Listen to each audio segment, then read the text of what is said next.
पुणे महापालिकेसाठी 52.42% मतदान झाले। उपमुख्यमंत्री अजित पवारांची प्रतिष्ठा पुण्यात पणाला लागली।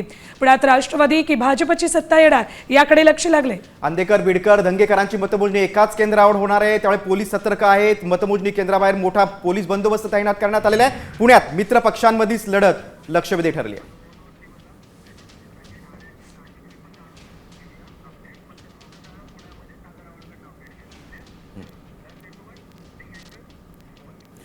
आपण पुण्यात नाशिक मधला देखील अपडेट्स आपण अभिजित सोनवणे यांच्याकडून जाणून घेणार आहोत। मात्र तुर्तास आपण पुण्याकडे वळूया। सागर, पुण्याचा बाजीराव कोण आज निकालात स्पष्ट होईल। अजित पवारांनी अनेक वादे केले होते, मात्र आपला एक्झिट पोल मध्ये सांगतोय की भाजपची सत्ता येईल। मागच्या वेळेला देखील भाजपची सत्ता होती। काय असू शकतं चित्र आणि आता सद्यस्थितीत सकाळच्या वेळेत काय पुणे शहरात चित्र आहे?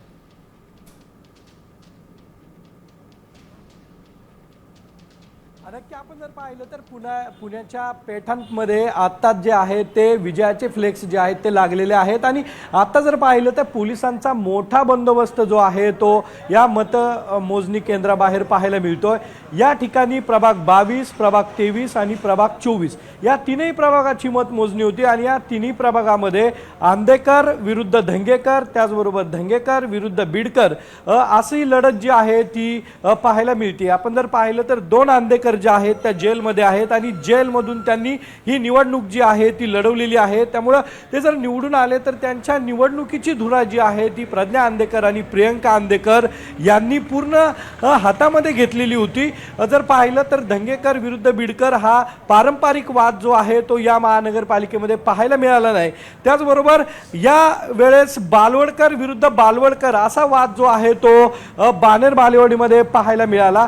त्यानंतर पुण्यामध्ये सातत्याने अजित पवार हे तळ ठोकून होते, त्यामुळे अजित पवारांनी मोठी ताकद जी आहे ती या ठिकाणी पणाला लावलेली पाहायला मिळाली। कारण की भाजपमध्ये अनेकांची नाराजी जी आहे ती झालेली होती।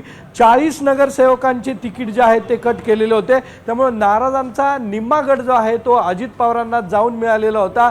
त्यामुळे भाजपची जी 120 जागा येतील असा अंदाज भाजपने वर्तवलेला जरी असला तरी भाजप 80 पर्यंत जाऊ शकतं। मात्र भाजपला सत्तेसाठी मदत शिंदे सेना किंवा निश्चितच सागर, आपण बघतोय की मित्र पक्षांमधील लढत पूर्ण राज्यात गाजलेली होती। भाजप विरुद्ध राष्ट्रवादी आणि दोन्ही राष्ट्रवादी एकत्र आल्या होत्या।